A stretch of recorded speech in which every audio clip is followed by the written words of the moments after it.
Good morning students, welcome to this video. In last class, we studied about Kirchhoff's current law. Okay? നമ്മൾ ഇന്ന് പഠിക്കാൻ പോകുന്നത് Kirchhoff's voltage law ആണ്. Kirchhoff's voltage law. This Kirchhoff's voltage law is also known as mesh law. Mesh law എന്ന് അറിയപ്പെടുന്നു. Okay? Simple ആയിട്ട് നമ്മൾ പറയുമ്പോൾ KVL എന്നാണ് പറയുന്നത്. KVL എന്ന് പറഞ്ഞാൽ Kirchhoff's voltage law. Kirchhoff's voltage law. Okay, ഞാൻ എന്റെ സ്റ്റേറ്റ്മെന്റിലേക്ക് പോകുന്നതിന് മുമ്പ് ഇതെന്താന്ന് ഞാൻ പറഞ്ഞു തരാം. ഓക്കെ, എന്നിട്ട് നമുക്ക് സ്റ്റേറ്റ്മെന്റിലേക്ക് പോകാം, അതായിരിക്കും നല്ലത്. ഓക്കെ, അപ്പോൾ ഈ സ്റ്റേറ്റ്മെന്റിലേക്ക് പോകുന്നതിന് മുമ്പ് നമുക്ക് ഒരു എക്സാമ്പിൾ വെച്ചത് പറഞ്ഞു തന്നിട്ട് ആ സ്റ്റേറ്റ്മെന്റിലേക്ക് പോകുന്നതാണ് നല്ലത്. നിങ്ങൾ ഇവിടെ ഒരു നെറ്റ്വർക്കിലെ ഒരു ക്ലോസ്ഡ് പാത്ത് ശ്രദ്ധിക്കുക. ഇവിടുത്തെ ക്ലോസ്ഡ് പാത്ത് എന്ന് പറഞ്ഞാൽ A B C D A. ഇത് കണ്ടോ, ഇത് എ, ഇത് ബി, ഇത് സി, ഇത് ഡി, ഇത് എ. അപ്പോൾ ഈ ക്ലോസ്ഡ് പാത്തിൽ രണ്ട് EMF ഉണ്ട്. ഈ ക്ലോസ്ഡ് പാത്തിലുള്ള രണ്ട് EMF എന്ന് പറയുന്നത് E1 ഉം E2 ആണ്. E1 ഉം E2 എന്ന് പറയുന്ന രണ്ട് EMF ഉണ്ട്. ഓക്കെ, അപ്പോൾ ആ ഈ രണ്ട് EMFന്റെ ഓൾജിബ്രാക് സം എന്ന് പറയുന്നത് എത്ര ആയിരിക്കും? E1 പ്ലസ് E2 ആയിരിക്കും. ഞാൻ അതിന്റെ പൊളാരിറ്റീസ് ഒന്നും പറയുന്നില്ല, കാരണം പൊളാരിറ്റി പറയേണ്ടതാണ്. പക്ഷെ കൺഫ്യൂഷൻ ഉണ്ടാക്കാതിരിക്കാൻ വേണ്ടി പൊളാരിറ്റി പറയുന്നില്ല. പൊളാരിറ്റി നെക്സ്റ്റ് ഭാഗത്ത് നമ്മൾ പൊളാരിറ്റി എങ്ങനെ കാണുമെന്ന് പറയാം EMFന്റെ. അപ്പോൾ ഇവിടുത്തെ ഈ രണ്ട് EMFന്റെ ഓൾജിബ്രാക് സം എന്ന് പറയുന്നത് E1 പ്ലസ് E2. ഓക്കെ, ഈ ക്ലോസ്ഡ് പാത്തിൽ രണ്ട് EMF ആണുള്ളത്. ആ രണ്ട് EMFന്റെ ഓൾജിബ്രാക് സം എന്ന് പറയുന്നത് E1 പ്ലസ് E2 എന്ന് എടുക്കുന്നു. ഞാൻ പൊളാരിറ്റി കൺസിഡർ ചെയ്യുന്നില്ല. പൊളാരിറ്റി കൺസിഡർ ചെയ്താൽ കൺഫ്യൂഷൻ ഉണ്ടാവും. ഓക്കെ, പൊളാരിറ്റി പഠിപ്പിച്ചിട്ടേ അത് പറയാൻ പറ്റത്തുള്ളൂ. ഓക്കെ, അപ്പോൾ ആ രണ്ട് EMFന്റെ ഓൾജിബ്രാക് സം എന്ന് പറയുന്നത് E1 പ്ലസ് E2 എന്ന് എടുത്തു. ഇനി ഇവിടുത്തെ കണ്ടക്ടേഴ്സിന് അക്രോസ് ആയിട്ടുള്ള പൊട്ടൻഷ്യൽ ഡിഫറൻസ് എത്രയാണെന്ന് അറിയണം. ഓക്കെ, ആ കണ്ടക്ടേഴ്സിന് അക്രോസ് ആയിട്ടുള്ള പൊട്ടൻഷ്യൽ ഡിഫറൻസ് എന്ന് പറയുമ്പോൾ ഇവിടെ രണ്ട് റെസിസ്റ്റർ ഉണ്ട്, R1 ഉം R2. R1 എന്ന റെസിസ്റ്ററിലൂടെ ഫ്ലോ ചെയ്യുന്ന കറണ്ട് എത്രയാണ്? I1 ആണ്. I1 എന്ന് പറയുന്ന കറണ്ട് ആണ് R1ലൂടെ ഫ്ലോ ചെയ്യുന്നത്. If a current of I1 is flowing through R1, then potential difference across that resistor is equal to I1 R1. R1 എന്ന റെസിസ്റ്ററിലൂടെ I1 എന്ന കറണ്ട് ഫ്ലോ ചെയ്യുകയാണെങ്കിൽ R1 അക്രോസ് ആയിട്ടുള്ള പൊട്ടൻഷ്യൽ ഡിഫറൻസ് എന്ന് പറയുന്നത് I1 R1 ആണ്. Similarly, if I2 is flowing through resistor R2, then potential difference developed across this R2 is I2 into R2. അപ്പോൾ എപ്പോഴും നമ്മളൊരു കണ്ടക്ടറിന് അക്രോസ് ആയിട്ടുള്ള പൊട്ടൻഷ്യൽ ഡിഫറൻസ് പറയുമ്പോൾ കറണ്ട് ഇൻറ്റു റെസിസ്റ്റൻസ് എന്ന് പറയും. ഇവിടെ രണ്ട് റെസിസ്റ്റർ ഉണ്ട്, R1 R2. അപ്പോൾ ഒന്നാമത്തെ കണ്ടക്ടറായ R1 അക്രോസ് ആയിട്ടുള്ള പൊട്ടൻഷ്യൽ ഡിഫറൻസ് കാണാൻ വേണ്ടി കറണ്ടിനെ നമ്മൾ റെസിസ്റ്റൻസിന്റെ വാല്യൂ കൊണ്ട് ഗുണിക്കുന്നു. ഇവിടുത്തെ കറണ്ട് എത്രയാണ്? I1. റെസിസ്റ്ററിന്റെ വാല്യൂ എത്രയാണ്? R1. അപ്പോൾ I1 R1 കിട്ടും പൊട്ടൻഷ്യൽ ഡിഫറൻസ്. രണ്ടാമത്തെ കണ്ടക്ടർ R2 ആണ്. അതിന് അക്രോസ് ആയിട്ടുള്ള പൊട്ടൻഷ്യൽ ഡിഫറൻസ്, ഞാൻ ഇവിടെ കണ്ടക്ടർ എന്ന് പറഞ്ഞാൽ റെസിസ്റ്ററിനെ തന്നെയാണ്. കറണ്ട് കണ്ടക്ട് ചെയ്യുന്ന എന്തും കണ്ടക്ടർ ആണ്, അതുകൊണ്ട് ആ റെസിസ്റ്ററിനെയാണ് കണ്ടക്ടറായിട്ട് പറഞ്ഞത്. അപ്പോൾ രണ്ടാമത്തെ റെസിസ്റ്ററിന് അക്രോസ് ആയിട്ടുള്ള പൊട്ടൻഷ്യൽ ഡിഫറൻസ് എന്ന് പറഞ്ഞാൽ current into R2, I2 into R2. അപ്പോൾ ഇവിടെ പൊട്ടൻഷ്യൽ ഡിഫറൻസിന്റെ ഓൾജിബ്രാക് സം എത്രയാണ്? ആകത്തുക എത്രയാണ്? രണ്ട് പൊട്ടൻഷ്യൽ ഡിഫറൻസ് ഉണ്ട്, I1 ഉം R1 ഉം. I1 R1 ഉം. രണ്ടാമത്തെ പൊട്ടൻഷ്യൽ ഡിഫറൻസ് എന്ന് പറയുന്നത് I2 R2 ആണ്. അപ്പൊ ഈ പൊട്ടൻഷ്യൽ ഡിഫറൻസിന്റെ ഓൾജിബ്രാക് സം എത്രയാണ്?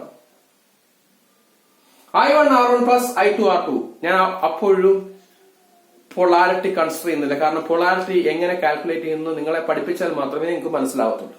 ഓക്കെ, ഞാൻ ജസ്റ്റ് ഇപ്പോൾ പൊളാരിറ്റി കൺസിഡർ ചെയ്താണ് പറയുന്നത്. ഓക്കെ, പൊളാരിറ്റി കൺസിഡർ ചെയ്യാതെ ചെയ്യുന്നത് തെറ്റാണ്, പ്രോബ്ലം തെറ്റിപ്പോകും. അത് ആദ്യം ഞാൻ പഠിപ്പിക്കുക, എന്നിട്ട് മാത്രം പൊളാരിറ്റി എടുത്താൽ മതി.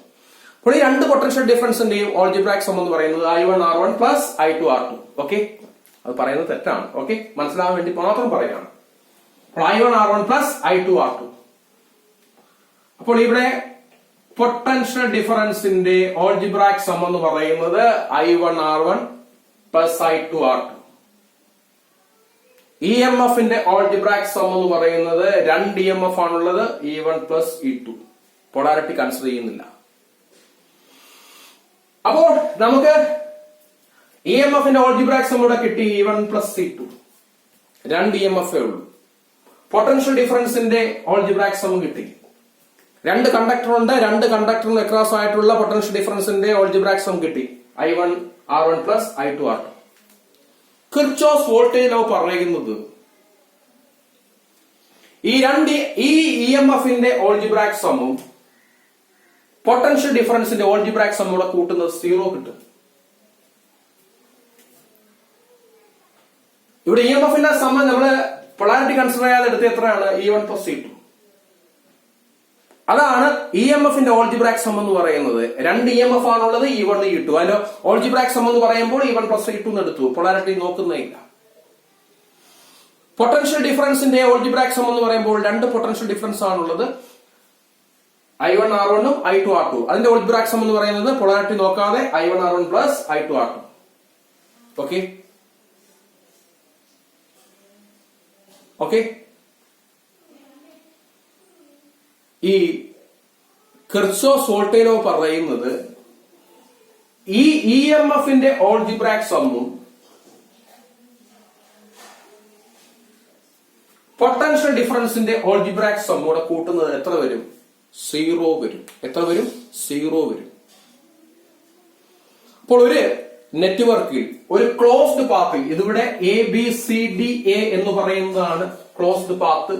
ഈ പാത്ത് ശ്രദ്ധിക്കുക, ABCDA, ഇതാണ് ക്ലോസ്ഡ് പാത്ത്. ഈ ക്ലോസ്ഡ് പാത്തിൽ ഉള്ള EMFന്റെ ആകത്തുകയും പൊട്ടൻഷ്യൽ ഡിഫറൻസിന്റെ ആകത്തുകയും കൂട്ടുന്നത് 0 ആയിരിക്കും. അപ്പോൾ EMFന്റെ ആകത്തുകയെ സിഗ്മ EMF എന്ന് പറയും, സിഗ്മ EMF.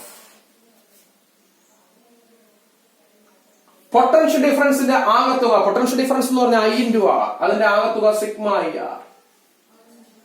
ഇപ്പോൾ sigma EMF plus sigma IR എന്ന് പറയുന്നത് എത്ര ആയിരിക്കും, 0 ആയിരിക്കും. അങ്ങനെയാണെങ്കിൽ സ്റ്റേറ്റ്മെന്റ് നിങ്ങൾക്ക് തനിയെ ഉണ്ടാക്കാം.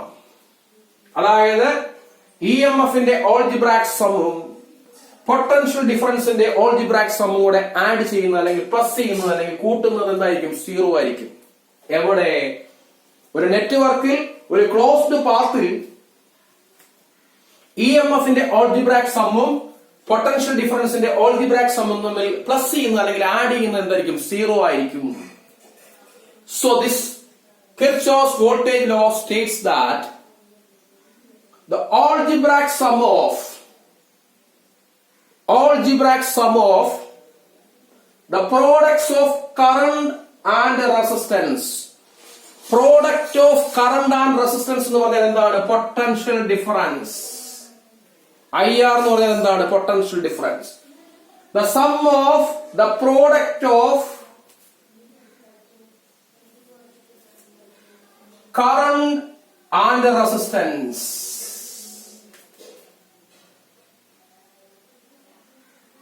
in each of the conductor. Okay, ഒരു കണ്ടക്ടറിലെ പൊട്ടൻഷ്യൽ ഡിഫറൻസ് എന്ന് പറഞ്ഞാൽ എന്താണ്, I×R. അപ്പോൾ എല്ലാ കണ്ടക്ടറിലെയും പൊട്ടൻഷ്യൽ ഡിഫറൻസിന്റെ സം കാണണമെങ്കിൽ എന്ത് ചെയ്യണം, സിഗ്മ IR. ഒരു കണ്ടക്ടറിലെ പൊട്ടൻഷ്യൽ ഡിഫറൻസ് IR ആണ്.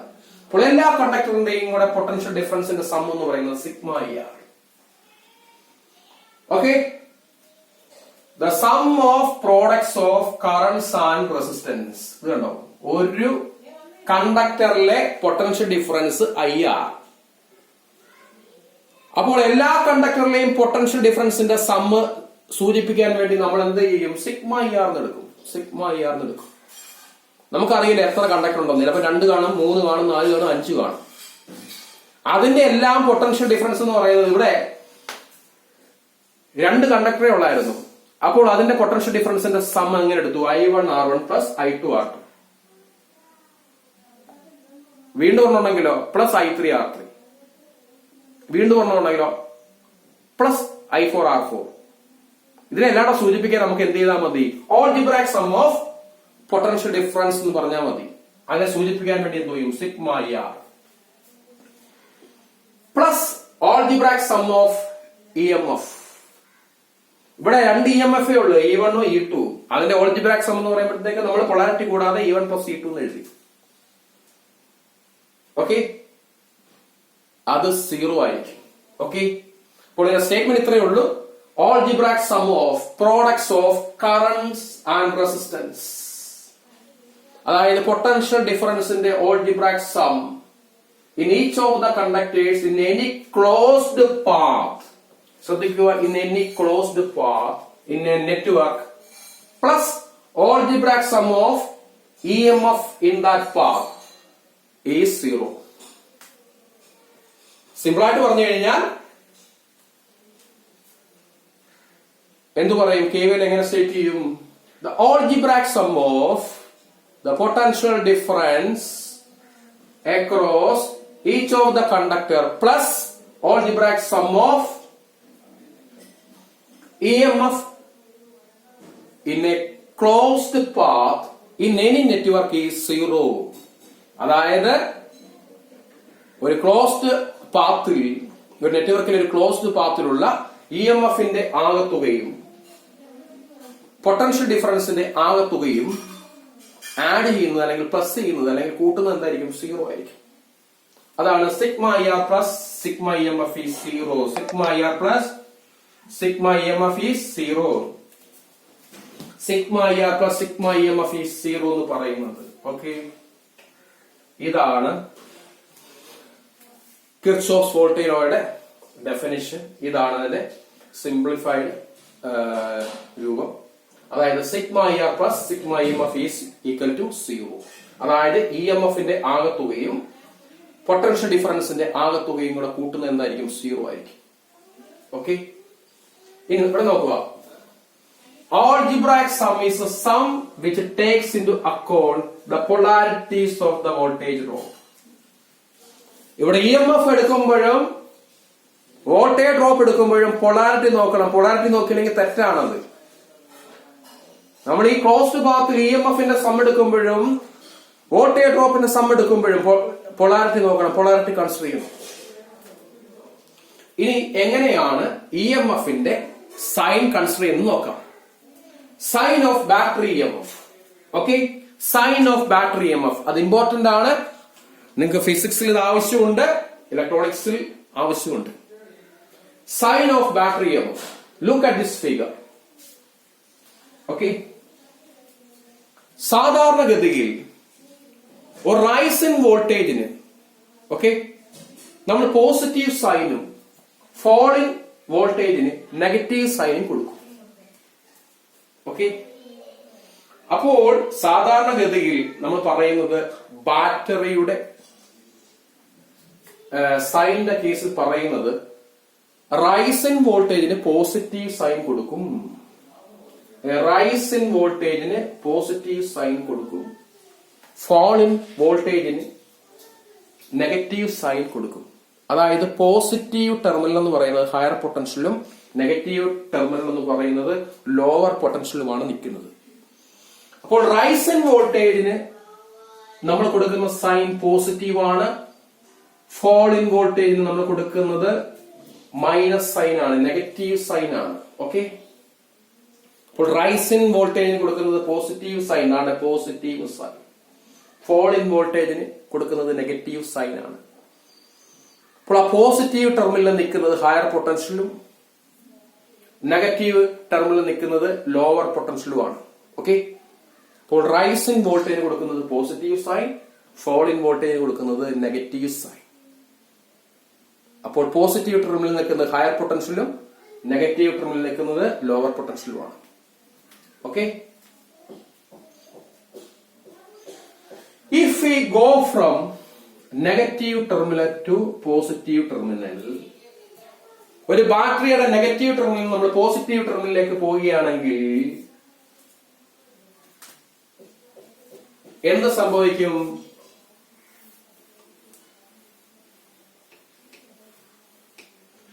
ഞാൻ പറഞ്ഞത് ഇതാണ്, if we go from negative potential of the battery to positive terminal of the battery, അതായത് നമ്മള് ഒരു ബാറ്ററിയുടെ നെഗറ്റീവ് ടെർമിനലിൽ നിന്ന് പോസിറ്റീവ് ടെർമിനലിലേക്ക് പോവുകയാണെങ്കിൽ, ഞാൻ സെന്റൻസ് ഒന്നുകൂടെ എഴുതാം. ഇഫ് വി ഗോ ഫ്രം എവിടെ നിന്ന് എങ്ങോട്ടാ? Negative terminal of battery to negative terminal of the battery to positive terminal of the battery.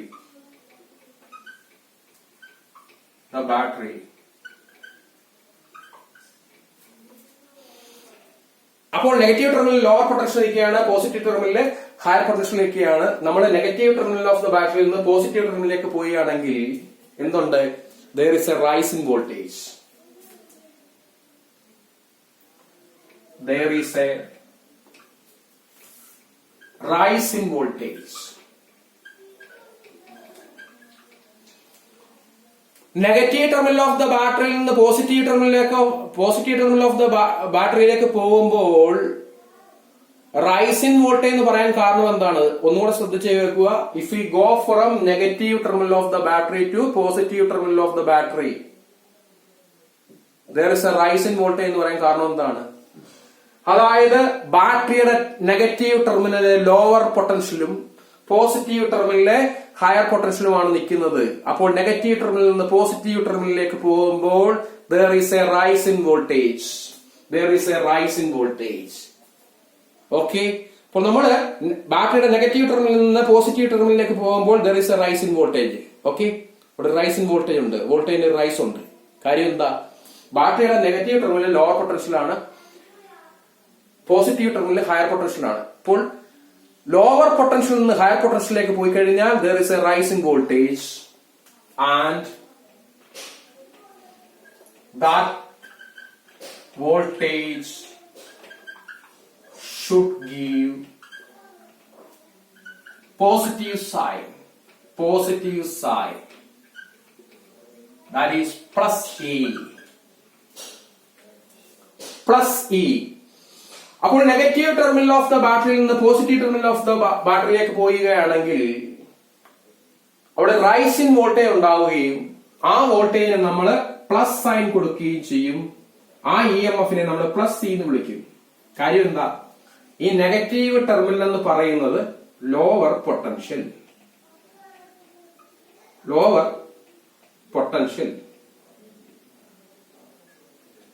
Positive എന്ന് പറഞ്ഞാൽ ഹയർ പൊട്ടൻഷ്യൽ. ലോവർ പൊട്ടൻഷ്യൽ നിന്ന് ഹയർ പൊട്ടൻഷ്യലിലേക്ക് പോകുമ്പോൾ അവിടെ ഒരു വോൾട്ടേജ് റൈസ് ഉണ്ടാവും. ഓക്കെ, അങ്ങനെ റൈസ് ഇൻ വോൾട്ടേജ് ഉണ്ടാവുന്നതുകൊണ്ട് ആ വോൾട്ടേജിന് നമ്മൾ പോസിറ്റീവ് സൈൻ കൊടുക്കും. ആ വോൾട്ടേജിനെ നമ്മൾ പ്ലസ് ഇ എന്ന് എഴുതും. ഓക്കെ, അപ്പോ ആ വോൾട്ടേജിന് പോസിറ്റീവ് സൈൻ കൊടുക്കും. ഇനി നേരെ മറിച്ച് രണ്ടാമത്തെ ഫിഗർ നോക്കുക. If we go from positive terminal of the battery to negative terminal of the battery, നമ്മൾ ബാറ്ററിയുടെ പോസിറ്റീവ് ടെർമിനലിൽ നിന്ന് നെഗറ്റീവ് ടെർമിനൽ ഓഫ് ദ ബാറ്ററിയിലേക്ക് പോവുകയാണ്. പോസിറ്റീവ് ടെർമിനൽ ഹയർ പൊട്ടൻഷ്യലാണ്, നെഗറ്റീവ് ടെർമിനൽ ലോവർ പൊട്ടൻഷ്യലാണ്. ഓക്കെ, അപ്പോൾ നമുക്ക് എഴുതാം. If we go from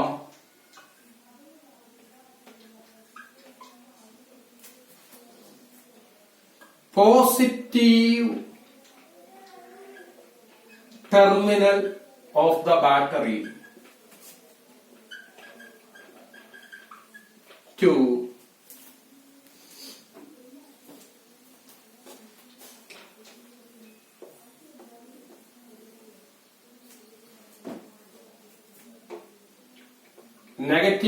of the battery to negative terminal of the battery,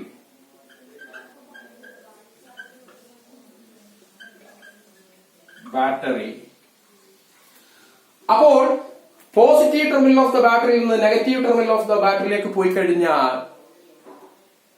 there is a fall in voltage. അതായത് positive terminal of the battery എന്ന് പറഞ്ഞാൽ higher potential നിൽക്കുകയാണ്, negative terminal എന്ന് പറഞ്ഞാൽ ലോവർ പൊട്ടൻഷ്യൽ നിൽക്കുകയാണ്. അപ്പോൾ പോസിറ്റീവ് ടെർമിനലിൽ നിന്ന് നെഗറ്റീവ് ടെർമിനലിലേക്ക് പോയി കഴിഞ്ഞാൽ, അതായത് ഹയർ പൊട്ടൻഷ്യലിൽ നിന്ന് ലോവർ പൊട്ടൻഷ്യലിലേക്ക് പോയി കഴിഞ്ഞാൽ there is a fall in voltage. There is a fall in voltage. Fall in voltage. Okay, നേരത്തെ നെഗറ്റീവിൽ നിന്ന് പോസിറ്റീവിലേക്ക് പോയപ്പോഴത്തേക്ക് അവിടെ ഒരു വോൾട്ടേജിന്റെ റൈസ് ഉണ്ടായി. അതുകൊണ്ട് ആ വോൾട്ടേജ് നമ്മൾ പോസിറ്റീവ് സൈൻ കൊടുത്തു. ഇവിടെ നേരെ മറിച്ച് പോസിറ്റീവിൽ നിന്ന് നേരെ നെഗറ്റീവിലേക്ക് പോകുമ്പോൾ, അതായത് ഹയർ പൊട്ടൻഷ്യലിൽ നിന്ന് ലോവർ പൊട്ടൻഷ്യലിലേക്ക് പോകുമ്പോൾ അവിടെ ഒരു വോൾട്ടേജിന്റെ ഫോൾ ഉണ്ടാവും. Then that voltage is preceded with negative sign. അല്ലെങ്കിൽ that voltage is assigned with negative sign. അപ്പോൾ പോസിറ്റീവ് ടെർമിനലിൽ നിന്ന് നെഗറ്റീവിലേക്ക് പോകുമ്പോൾ അവിടെ ഒരു വോൾട്ടേജിന്റെ ഫോൾ ഉണ്ടാവും. കാരണം ഹയർ പൊട്ടൻഷ്യലിൽ നിന്ന് ലോവർ പൊട്ടൻഷ്യലിലേക്ക് പോവുകയാണ്. Then there is a fall in voltage, and that voltage preceded with like assigned with negative sign, that is minus E. അപ്പോൾ ശ്രദ്ധിക്കുക, രണ്ട് കണ്ടീഷൻ ഞാൻ പറഞ്ഞു ഇ എം എഫിന്റെ. ആദ്യത്തെ കണ്ടീഷൻ നെഗറ്റീവിൽ നിന്ന് പോസിറ്റീവിലേക്ക് പോകുമ്പോൾ, അതായത് ലോവർ പൊട്ടൻഷ്യലിൽ നിന്ന് ഹയർ പൊട്ടൻഷ്യലിലേക്ക് പോകുമ്പോൾ അവിടെ റൈസ് ഇൻ വോൾട്ടേജ് ഉണ്ടാവും. റൈസ് ഇൻ വോൾട്ടേജ് ഉണ്ട്. ആ വോൾട്ടേജ് നമ്മൾ പോസിറ്റീവ് സൈൻ കൊടുക്കും, പ്ലസ് സീൻ എഴുതും. രണ്ടാമത്തെ കണ്ടീഷനിൽ പോസിറ്റീവ് ടെർമിനലിൽ നിന്ന് നെഗറ്റീവ് ടെർമിനലിലേക്ക് പോവുകയാണ്, അതായത് ഹയർ പൊട്ടൻഷ്യലിൽ നിന്ന് ലോവർ പൊട്ടൻഷ്യലിലേക്ക് പോവുകയാണ്. അവിടെ ഒരു ഫോൾ ഇൻ വോൾട്ടേജ് ഉണ്ടാവും. അതുകൊണ്ട് ആ വോൾട്ടേജിന് നെഗറ്റീവ് സൈൻ കൊടുക്കും. അപ്പോൾ നമ്മൾ മൈനസ് സി എന്നും എഴുതും. ഇങ്ങനെയാണ് ഇ എം എഫിന്റെ പൊളാരിറ്റി കാണുന്നത്. ഞാൻ ആ ക്ലാസ്സില് ഗൂഗിൾ ക്ലാസ് റൂമില് കുറച്ച് നോട്ട്സ് പോസ്റ്റ് ചെയ്തിട്ടുണ്ട്. അത് ബാക്കി അടുത്ത ദിവസങ്ങളിൽ ബാക്കിയുള്ള റിമൈനിങ് നോട്ട്സ് തരാം. അതുപോലെ കുറച്ച് പ്രോബ്ലംസും കൂടെ ചെയ്ത് ഞാൻ പോസ്റ്റ് ചെയ്ത് തരാം. ഇടയ്ക്കിടയ്ക്ക് ഞാൻ നോട്ട്സ് മൊത്തം പോസ്റ്റ് ചെയ്ത് തരാം. നിങ്ങൾക്ക് പൂജാ ഹോളിഡേയ്സ് കഴിഞ്ഞ് നിങ്ങൾക്ക് ഒരു ഗൂഗിൾ മീറ്റ് കാണും, ക്ലാസ് കാണും. അതേപോലെ നവംബർ ഫസ്റ്റ് വീക്കിൽ ടെസ്റ്റ് പേപ്പറും കാണും. ഓക്കെ, അപ്പോൾ ഞാൻ ഇതൊന്നും കൂടെ പറയാം. നെഗറ്റീവ് ടെർമിനലിൽ നിന്ന് പോസിറ്റീവ് ടെർമിനലിലേക്ക് പോകുമ്പോൾ, അതായത് ലോവർ പൊട്ടൻഷ്യലിൽ നിന്ന് ഹയർ പൊട്ടൻഷ്യലിലേക്ക് പോകുമ്പോൾ there is a rise in voltage. അതുകൊണ്ട് ആ വോൾട്ടേജിന് പോസിറ്റീവ് സൈൻ കൊടുക്കും, നമ്മൾ പ്ലസ് സീൻ എഴുതും. നേരെ മറിച്ച് പോസിറ്റീവ് ടെർമിനലിൽ നിന്ന് നെഗറ്റീവ് ടെർമിനലിലേക്ക് പോകുമ്പോൾ ഒരു ഫോൾ ഇൻ വോൾട്ടേജ് ഉണ്ടാവും. അതുകൊണ്ട് ആ വോൾട്ടേജിന് നെഗറ്റീവ് സൈൻ കൊടുക്കും, നമ്മൾ അതിനെ മൈനസ് സീൻ എഴുതും. Okay, thanks for watching this video.